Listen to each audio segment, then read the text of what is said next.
దేవుని స్తోత్రం. హల్లెలూయా. కరుణా సాగర యేసయ్యా, కను పాపవలే నన్ను కాసితివి, ఉన్నతమైన ప్రేమతో మనసున మనిషిగా నిలిపితివి. ఉన్నతమైన ప్రేమతో మనసున మహిమగా నిలిపితివి. కరుణా సాగర యేసయ్యా, కను పాపవలే నన్ను కాసితివి. యోగ్యత లేని పాత్రను నేను శాశ్వత ప్రేమతో నింపితివి. యోగ్యత లేని పాత్రను నేను శాశ్వత ప్రేమతో నింపితివి. ఒదిగి తిని నీ కౌగిలిలో ఓదార్చితివి వాక్యముతో. ఒదిగి తిని నీ కౌగిటిలో ఓదార్చితివి వాక్యముతో. కరుణా సాగర యేసయ్యా, కను పాపవలే నన్ను కాసితివి. ఉన్నతమైన ప్రేమతో మనసును మహిమగా నిలిపితివి. ఉన్నతమైన ప్రేమతో నిలిపితివి. కరుణా సాగర యేసయ్యా, కను పాపగా నన్ను కాసితివి. దేవుని స్తోత్రం. హల్లెలూయా. మీ అందరూ కొందాలు దేవుని స్తోత్రాలు, దేవుని మాటలు ఇందాక కొద్దిసేపు శ్రద్ధగా ఉంది.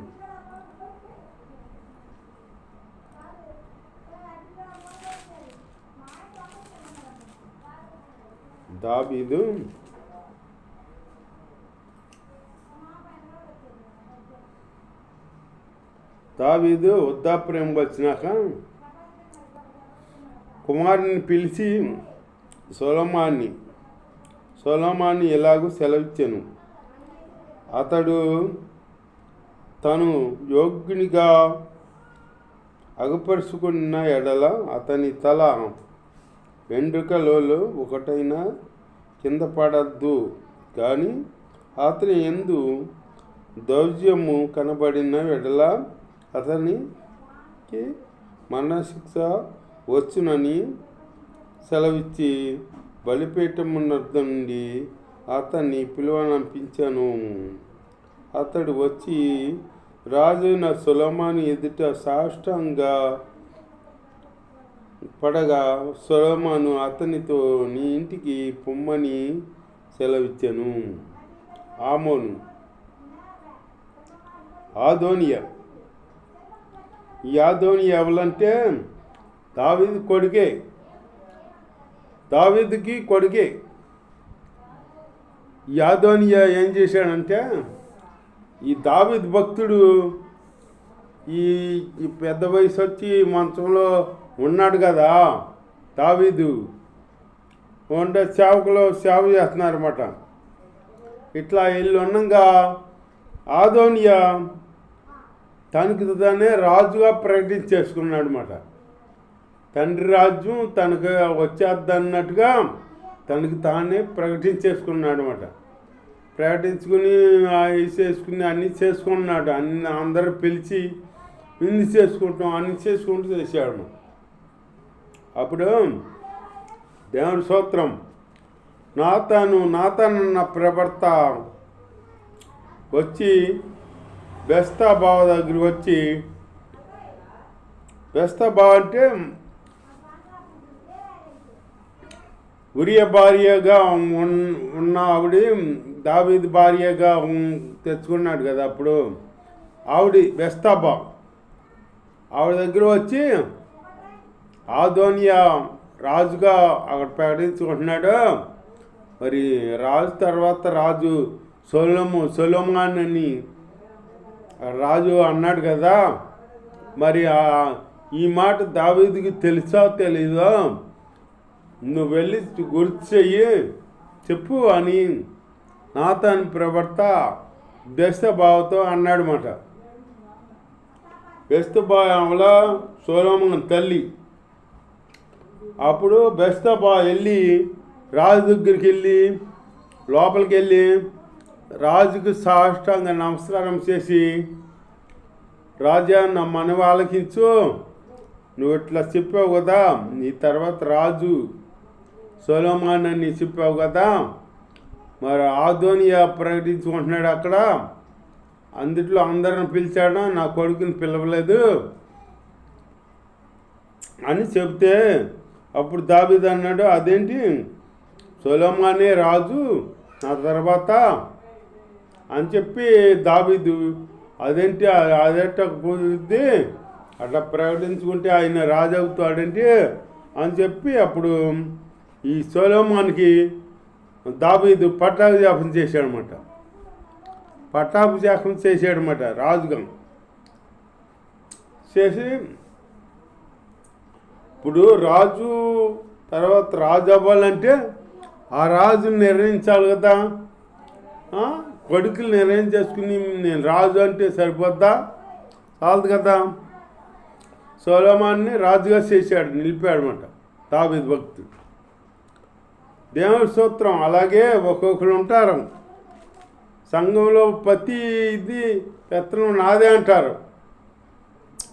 వాళ్ళు వెళ్ళి స్వయంగా ఇంటి ప్రకటించేసుకుని నాకు అన్నీ తెలుసు, నాకు అది తెలుసు ఇది తెలుసు, మందిరం కట్టిన నుంచి ఉన్నాను, మందిరం ఆరంభం కాడి నుంచి ఉన్నాను, ఆ పాస్టర్ తెలుసు ఈ పాస్టర్ తెలుసు, నాకు ఆయన అందరు తెలుసు అని అందరూ అనుకుంటారు అన్నమాట. వచ్చి ఒక్కొక్కరు నేను ఎంతో ఎన్నో సంవత్సరాల సీనియర్, నాకు అన్నీ తెలుసు, అందరికి తెలుసు అన్నట్టుగా అంటారన్నమాట ఒక్కొక్కరు. అటువంటి వాళ్ళు ఉంటారు. ఇదే అదోనియా అంటోళ్ళు. అదోనియా తనకి తను ప్రకటన చేసేసుకుంటున్నాడు రాజుగా. తనకి తను ప్రకటన చేసుకుంటే రాజు అయిపోతాడా? అవడు కదా. దేవుడి స్తోత్రం. అలాగే ఇప్పుడు మనలో కూడా ఇప్పుడు అట్లాంటి వాళ్ళు ఉన్నారు, తనకి తానుకే హెచ్చించుకుంటారు. వాళ్ళకి అక్కడ ఏమి లేకపోయినా కానీ వాళ్ళకి వాళ్ళే హెచ్చించుకుంటారన్నమాట. నాకు పాస్టర్ గారు పెత్తనం ఇచ్చాడు, అవి ఇచ్చాడు, సంఘ పెద్దలు నాకు పెత్తనం ఇచ్చారు, అవి ఇచ్చారని చెప్పుకుంటూ అన్నీ మీద వేసుకుంటారన్నమాట. నాకు చెప్పకుండా పాస్టర్ గారు ఏం చేయడు, అది ఇది అని ఆగ్రహం అంతా నాదే అన్నట్టుగా చేస్తారన్నమాట సంఘంలో. అలాంటి వాళ్ళు ఉన్నారు. అలా చేసుకోకూడదు. ఇప్పుడు నువ్వు రాజు అవ్వాలంటే అంతకితం రాజు నిన్ను రాజుగా ప్రకటిస్తే నువ్వు రాజు అవుతావు. అంతేగాని ఆయన ప్రకటించకుండా నువ్వు రాజు అయిపోవాలంటే ఎట్లా అవుతావు? అవ్వవు కదా. అవ్వకుండా ఈ దావీదుకి తెలియకుండా ప్రకటన చేసుకున్నాడు అనమాట. చేసుకుంటే వరకే. అతను రాజు అయ్యాడా? అవలయ్యాడు రాజు. సొలొమోను అయ్యాడు. సొలొమోను రాజు అయ్యాడు.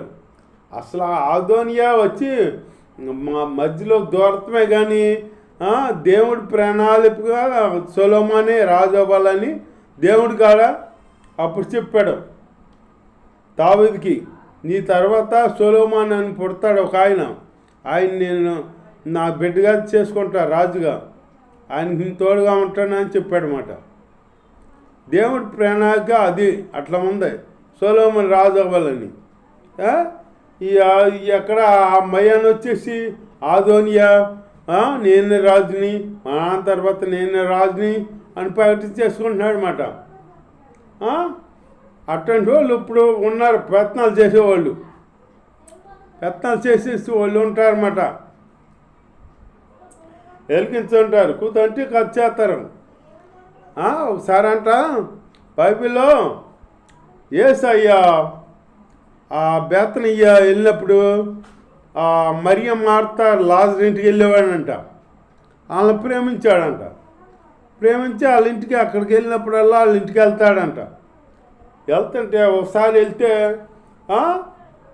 ఈ మరియం ఏం చేసింది, యేసు ప్రభు కూర్చుని అట్లా కుర్చీలో కూర్చుంటే ఆయన పాదాల కాడ కూర్చుని ఆయన మాటలు వింటుంది, ఆయన చెప్పే మాటలు వింటుంది. ఈ మార్తం ఏం చేసింది, అయ్యో యేసయ్య వచ్చాడు, మా ఇంటికి యేసయ్య వచ్చాడు, ఐసేసి పెట్టాలి ఈసేసి పెట్టాలి, ఇందులో పిండి వంటలు చేయాలి అవి చేయాలి అని అనేక మంది పనులు పెట్టుకుని ఊపిరాడకుండా తిరుగుతుందన్నమాట. అప్పుడు అంటే ఇప్పుడు మరియా అట కూర్చుని దేవుని మాటలు వింటే వచ్చి మరియమ్మని పోనీ నాకు సాయం చేయొచ్చుగా అట్ట కూర్చోపోతే అన్ని అన్నాళ్ళు కదా అనుకోండా, చెల్లిని ఏమనుకోండా యేసయ్యని అంటుంది. యేసయ్య నేను ఇంత యాతన పడుతున్నాను, పనులన్నీ చేయలేక నా చెల్లె మరియమ్మని వచ్చి పనులు చేయమని చెప్పొచ్చు కదా, నువ్వు చెప్పొచ్చు కదా అని యేసయ్యని అంటుంది. కాదు ఈ పనులు పెట్టుకోమని యేసయ్య చెప్పాడా, చెప్పలేదు కదా. యేసయ్యని అంటుంది నా చెల్లికి నాకు సాయం చేయమని చెప్పొచ్చుగా అంటుందన్నమాట. నీ చెల్లేగా నువ్వు చెప్పుకోవచ్చుగా, వచ్చి పనులు చేయమ్మా అని నువ్వు అడగొచ్చుగా, అడగకుండా యేసయ్యని అంటుందన్నమాట. ఉప్పురట్టుగా ఏదైనా వస్తే ముందు యేసయ్య మీద పడతారు. యేసయ్యే ఏదైనా అలిగినా కానీ యేసయ్య సన్నిధికి మానేస్తారు, ఏదైనా వచ్చినా కానీ యేసయ్య సన్నిధికి మానేస్తారన్నమాట. యేసయ్య ఏ కార్యం చేశాడు మాకు అన్న అంటారు, యేసయ్య మీద అలుగుతారన్నమాట. అట్లాగే ఈ మార్తం వెళ్ళి మరియం యేసయ్య మీద యేసయ్యని అందంట, నా చెల్లిని వచ్చి నాకు సాయం చేయమని చెప్పొచ్చు కదా అని అంటుందంట. అంటుంటే అప్పుడు యేసయ్య అన్నాడంట, దేవుని స్తోత్రం, మార్తా నువ్వు అనేక మంది పనులు పెట్టుకుని అవస్థ పడుతున్నావు, కానీ మరియమ్మ ఒక్కటే ఉత్తమైనది ఎన్నుకుందే, అది ఆవిడ వద్ద నుంచి ఎవరు తీలేరు, ఆ వాక్యమే ఉత్తమైంది, ఆ మాటలు వింటేనే అయ్యే జీవ మాటలు అన్నట్టుగా ఆయన చెప్పాడన్నమాట. ఆయన మాటలు వినాలి. అట్లాగే ఇప్పుడు సంఘాలకు వస్తారనుకో, పాస్టర్ గారు వాక్యం చెప్తుంటే వాక్యం వినరు, వాక్యం వినకుండా అస్యాల్లో చూసుకుంటారు, అస్యాల్లో చూసుకుంటాం, లేకపోతే ఎవరో అర్జెంటుగా ఫోన్ చేసినట్టుగా అస్యాలు ఇచ్చుకొని బయటకు వచ్చేస్తారు, బయటకు వచ్చేసి మాట్లాడతారు. వాక్యం విందామని లేదు, దేవుడి చర్చికి వెళ్తారు కానీ దేవుడు అందు భయభక్తులు లేవు, భయభక్తులు లేవన్నమాట. భక్తి ఉంది వాళ్ళకి, భయం లేదు. భక్తి ఉంది కానీ భయం లేదు. భయం ఉండి భక్తి లేకపోయినా కుదరదు, భక్తి ఉండి భయం లేకపోయినా కుదరదు. భయభక్తులు రెండు ఉండాలన్నమాట. భయభక్తులు రెండు ఉంటే అప్పుడు దేవుడి కార్యాలు ఈ ఎడలు జరుగుతాయి. అంతేగాని భయభక్తులుగా లేకుండా పాస్టర్ గారు వాక్యం చెబుతుంటే వాళ్ళతో ఆటలాడతాం, వీళ్ళతో ఆటలాడతాం, వాళ్ళకి వీళ్ళకి చెల్ల చూసుకుంటాం, అవి చేస్తుంటే నువ్వు ఇంకా చర్చికి వచ్చిన ఫలితం ఏముంది, నీకు ఫలితం ఉంది లేదు కదా.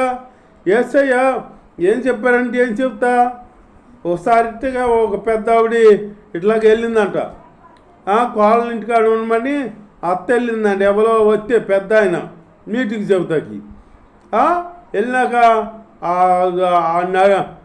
చర్చి నట్టిళ్ళు అది నిట్టాడు పాకులు ఉండేవి. అప్పుడు అన్ని నిట్టాడికి ఆనుకుని నిద్రపోయిందంట. ఈ పాస్టర్ వాక్యం చెప్పింది ఏమిలా, ఈవిడ నోరు తెచ్చుకుని నిద్రపోయేటప్పటికి మేలుకు వచ్చేటప్పటికి నోటి నిండా మట్టి ఉందన్నమాట. మట్టి ఉంటే ఏం చెప్పారు అని వచ్చిన అడిగితే అత్త కోళ్ళు అడిగితే ఏం చెప్పాడో అంత మట్టి అందట.